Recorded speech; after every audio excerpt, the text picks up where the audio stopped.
Hello friends, welcome back to my YouTube channel.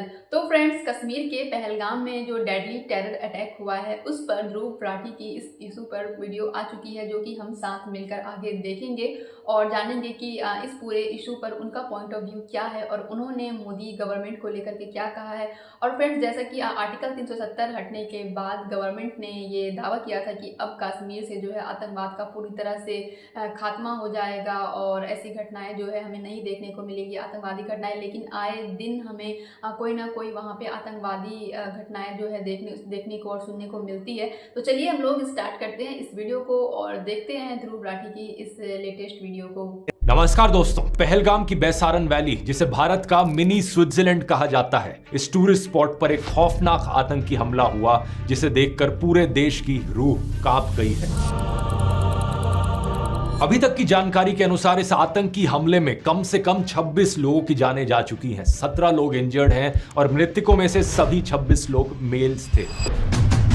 इस high altitude location पर केवल पैदल या खच्चर पर बैठ के पहुंचा जा सकता है, इसलिए रेस्क्यू ऑपरेशंस के लिए हेलीकॉप्टर का इस्तेमाल किया गया, जबकि लोकल्स खच्चरों की मदद से इंजर्ड लोगों को वहां से वापस लाए। कम से कम 12 टूरिस्ट को पहलगाम हॉस्पिटल में एडमिट करवाया गया और डॉक्टर्स ने कहा है कि अब ये 12 लोग स्टेबल कंडीशन में हैं। इस आतंकी हमले में लोगों को उनके रिलीजन के आधार पर टारगेट किया गया। एक विक्टिम मुस्लिम थे, सैयद आदिल हुसैन शाह, जो पहलगाम के ही लोकल थे, वहां खच्चर चलाने का काम करते थे। इनके अलावा एक क्रिश्चियन थे और बाकी 24 लोग जो मारे गए वो सब हिंदू थे, जो अलग अलग जगह से आए हुए टूरिस्ट थे, जैसे कि जयपुर के 32 साल के नीरज उदवानी, जो यूएई में काम करते थे। ये छुट्टियों के लिए घर आए हुए थे, अपनी पत्नी के साथ पहले शिमला में एक शादी अटेंड की और फिर बाद में कश्मीर घूमने गए थे। ऐसे ही एक विक्टिम नेपाल से थे, सुदीप न्यूपणे। इसके अलावा आईएएफ, आईबी और नेवी के ऑफिसर्स, अरुणाचल से आए हुए इंडियन एयरफोर्स कॉर्पोरल तागे हेलियांग, इंटेलिजेंस ब्यूरो के सेक्शन ऑफिसर मनीष रंजन, जो एलटीसी लेकर बिहार से यहां घूमने आए थे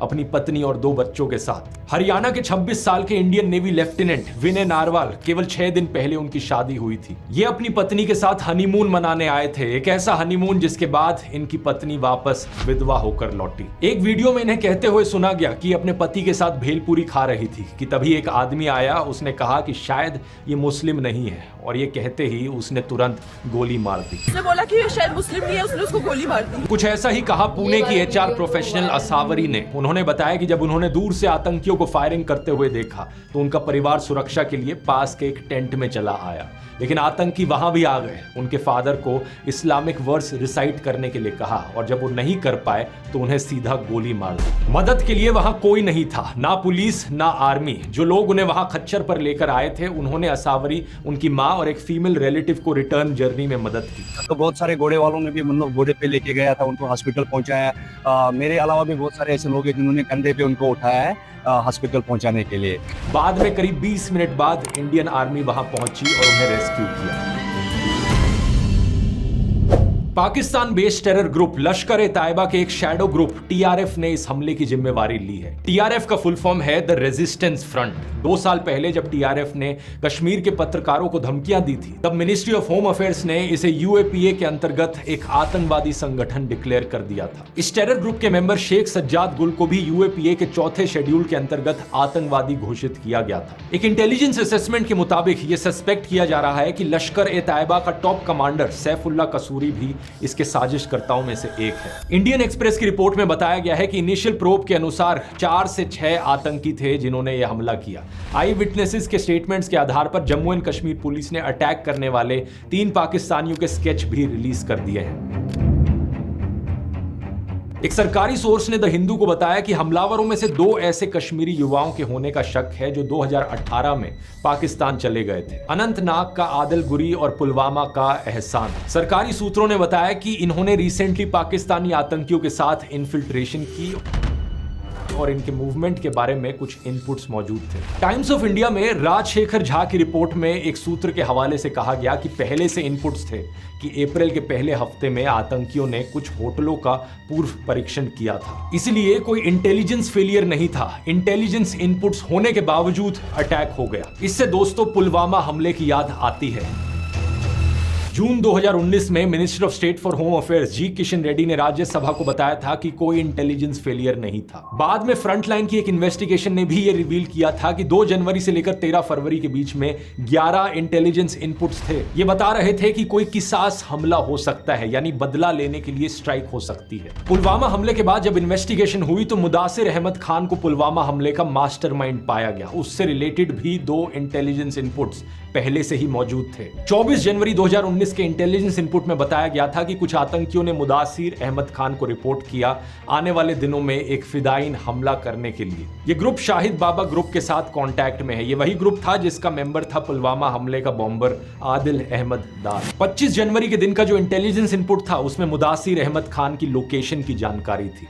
बोल्ड लेटर्स में यह बताया गया था कि 4 फॉरेन मर्सनरीज के साथ मुदासिर खान को स्पॉट किया गया है मिदूरा और लाम त्राल विलेजेस में। इस इनपुट में भी कहा गया था कि एक अटैक की प्लानिंग चल रही है जो अवंतीपोरा या पंपोर में किया जा सकता है। ये इलाके पुलवामा से केवल 16-17 किलोमीटर दूर हैं। इमेजिन करो दोस्तों, पुलवामा हमले से पहले भी मुदासिर एक नॉन आतंकवादी था जो 2017 में सीआरपीएफ कैंप पर हुए अटैक के कनेक्शन में वांटेड था। 12 फरवरी के एक इनपुट को तो मार्क किया गया था top secret, matter most urgent. इसमें एक ट्विटर हैंडल शाह GET 313 के बारे में जानकारी थी कि इसे पाकिस्तान के जैश मोहम्मद हैंडलर्स चला रहे हैं। इसने हिंट दिया था कि जम्मू एंड कश्मीर में सिक्योरिटी फोर्सेस के रूट पर IED ब्लास्ट कैरी आउट किया जा सकता है। साथ में एक वीडियो भी था जिसमें IED ब्लास्ट को डेमोन्स्ट्रेट किया गया था। 13 फरवरी के इंटेलिजेंस इनपुट में भी ऐसी ही एक फाइनल वार्निंग थी, लेकिन इसके बावजूद भी दोस्तों 2500 से ज्यादा जवानों को एयरलिफ्ट नहीं करवाया गया। इकट्ठे ही एक ही कॉन्वॉय में भेज दिया गया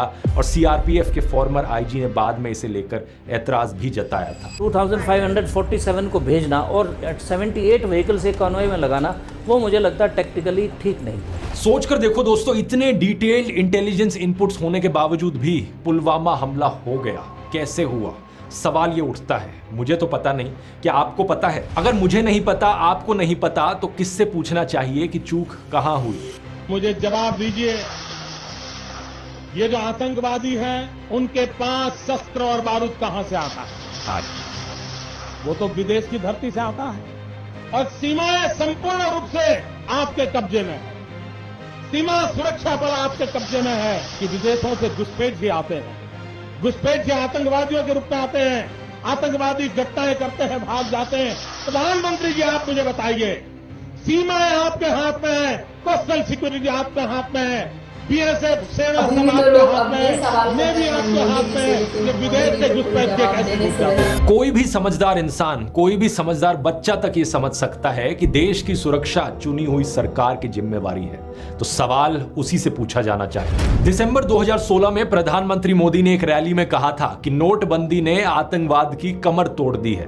तो सवाल ये उठता है कि आतंकी हमले रुके क्यों नहीं उसके बाद? सिर्फ जम्मू एंड कश्मीर की ही बात करें हम तो देखो, नवंबर 2016 में हुआ नागरोटा आर्मी बेस अटैक, जुलाई 2017 में अमरनाथ यात्रा अटैक, फरवरी 2018 संजूवन मिलिट्री स्टेशन अटैक, फरवरी 2019 पुलवामा अटैक, मार्च 2019 Jammu bus stand grenade blast, जून 2019 अवंतीपोरा में इंडियन पैरामिलिट्री पुलिस पर attack, 2023 Poonch Rajouri attack, 2024 Reasi attack और अब 2025 पहलगाम अटैक। एक के बाद एक आतंकी हमले हुए जा रहे हैं और देश की मीडिया में हिम्मत नहीं है सरकार से सवाल करने की। ये सिर्फ 2014 से पहले होता था कि मीडिया द्वारा सरकार से सवाल पूछे जाते थे।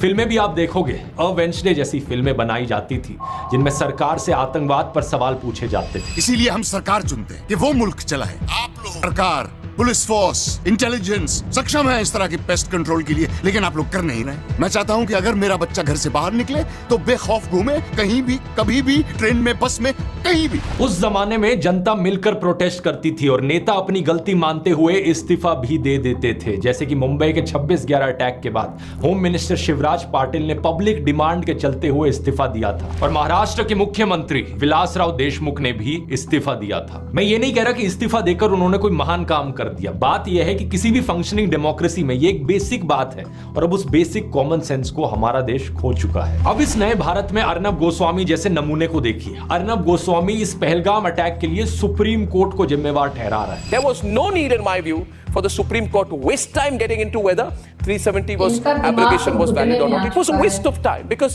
with the greatest of respect to the judges, they will not take responsibility for the security situation. ये वही नमूना है जिसकी व्हाट्सएप चैट लीक हुई थी और जिसने पुलवामा हमले के बाद व्हाट्सएप पर मैसेज लिखा था, this attack we have won like crazy. Pulwama attack के बाद सबसे पहले कवरेज कर लेने का ये जश्न मना रहा था। गोदी मीडिया एंकरों से इतनी सिंपल बात नहीं पूछी जा रही कि जिस जगह इतने सारे टूरिस्ट जमा थे वहां प्रॉपर सिक्योरिटी क्यों नहीं थी। आज तक चैनल के कॉरेस्पॉन्डेंट ने ये कहने की कोशिश की तो उनकी बात को बीच में ही काट दिया गया। ये मजाक नहीं है। 2000 टूरिस्ट किसी एक पिकनिक स्पॉट पे हैं, वहां पर ना ही पुलिस बल की कोई तैनाती, ना ही सुरक्षा बलों की कोई तैनाती।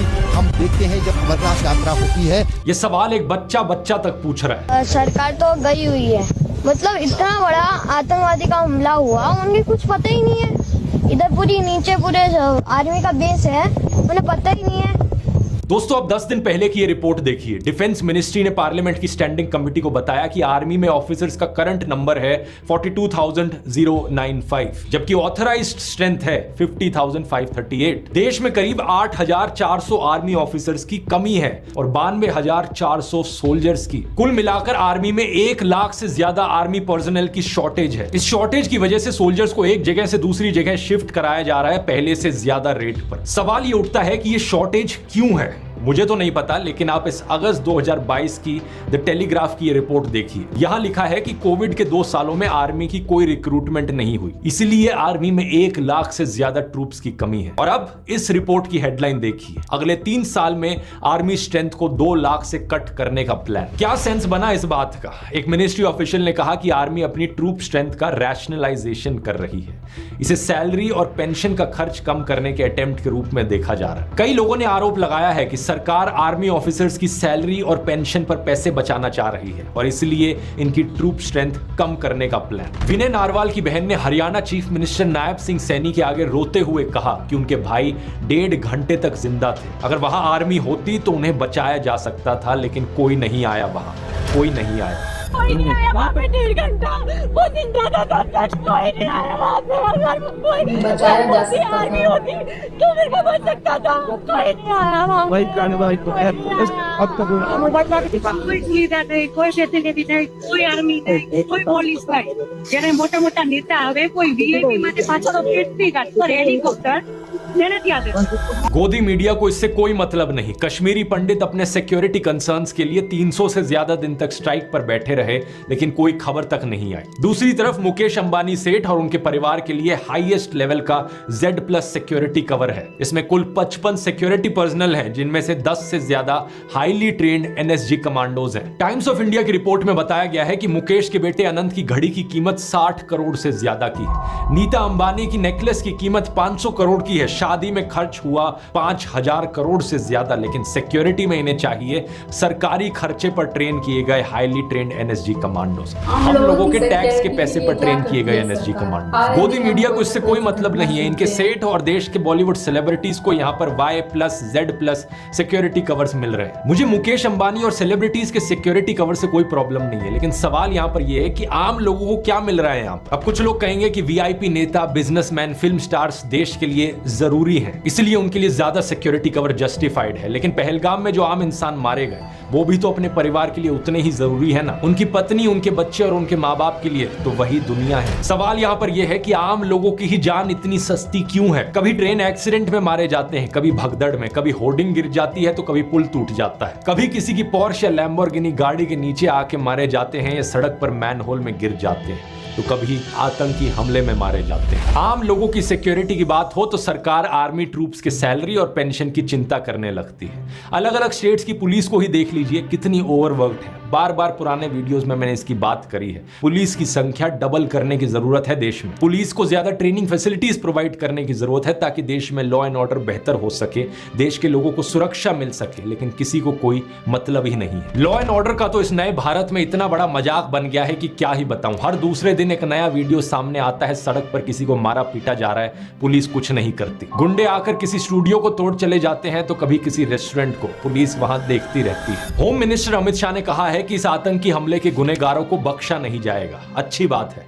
पकड़िए उन्हें, जल्दी से सजा दीजिए। लेकिन इसके साथ ही सवाल यह है कि क्या आपकी सरकार के पास कोई भी सोल्यूशन है ऐसे आतंकी हमलों को रोकने का? क्या आपकी सरकार अश्योरेंस दे सकती है कि फिर ऐसा कोई आतंकी हमला नहीं होगा फ्यूचर में? सलमान खान को अश्योरेंस देने के लिए तो former chief minister Eknath Shinde खुद सलमान के घर चले गए थे, लेकिन आम लोगों को ऐसी अश्योरेंस कौन देगा? बात यहां यह है दोस्तों कि कोई सरकार यहां इतनी जहमत क्यों उठाएगी किसी सोल्यूशन के लिए, जब गोदी मीडिया के जरिए सरकार के सभी फेलियर्स को अचीवमेंट्स के तौर पर दिखाया जा रहा है। टीवी पर क्या चल रहा है? सऊदी अरब का दौरा बीच में छोड़ भारत लौट रहे प्रधानमंत्री मोदी। प्रधानमंत्री मोदी ने हवाई अड्डे पर ही बुलाई बैठक। इन थंबनेल्स को देखिए, गुस्से में मोदी, ऑर्डर से पूरी दुनिया हैरान, सेना को दे डाली खुली छूट, ठोकना शुरू।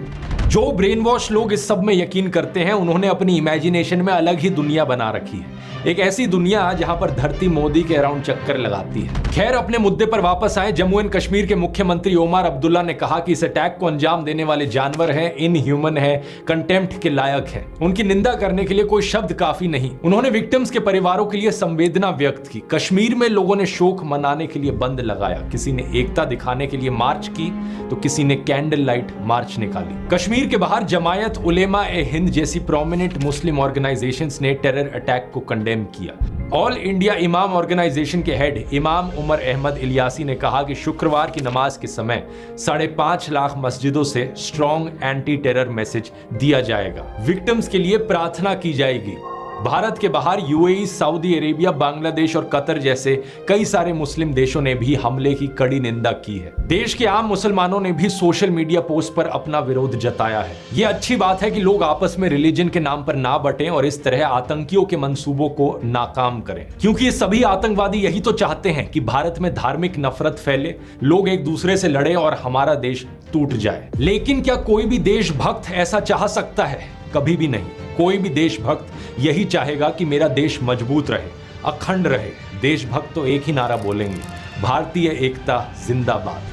आप भी इस यूनिटी के संदेश को कमेंट्स में लिखिए अगर आप इससे एग्री करते हैं तो। मुझे बस ये बात नहीं समझ में आती कि बीजेपी वालों को इस नारे से इतना करंट क्यों लग जाता है। मैं चैलेंज देता हूं सभी बीजेपी के नेताओं को, अपने सोशल मीडिया पर लिखकर दिखाओ, भारतीय एकता जिंदाबाद। मुझे लगता नहीं कि इनमें से ज्यादा नेता ये लिखने की हिम्मत कर सकते हैं, क्योंकि इन फर्जी राष्ट्रवादियों को नफरत फैलाने से फुर्सत मिले तभी तो राष्ट्रीय एकता की बात करेंगे ये। मृतकों की अस्थियां ठंडी भी नहीं हुई थी कि बीजेपी छत्तीसगढ़ के ऑफिशियल ट्विटर और इंस्टाग्राम हैंडल ने यह बेहद ही भद्दा पोस्ट किया। एक गिबली स्टाइल इमेज जिस पर कैप्शन लिखते हैं, धर्म पूछा जाति नहीं, याद रखेंगे। इंडिया टुडे की पत्रकार प्रीति चौधरी ने इस पर तंज कसते हुए कुछ ऐसा लिखा कि किसी ट्रेजेडी का फायदा उठाने के लिए कोई समय ज्यादा जल्दी नहीं है। इस पोस्ट से दो बातें साफ दिखती हैं। पहला यह कि जातिवादी अत्याचारों को लेकर ये कभी कोई समाधान नहीं करने वाले, क्योंकि समाधान निकालने के लिए समस्या को स्वीकार करना पड़ता है। इनसे जरा पूछकर देखो कि आज तक कितने ब्राह्मण, राजपूत या बनियों की बारात में उन्हें घोड़ी पर बैठने से रोका गया है। हमेशा दलितों को ही क्यों मारा पीटा जाता है, इसको लेकर इतने सारे न्यूज आर्टिकल्स मिल जाएंगे। जाति देखकर ही मारा जाता है ना।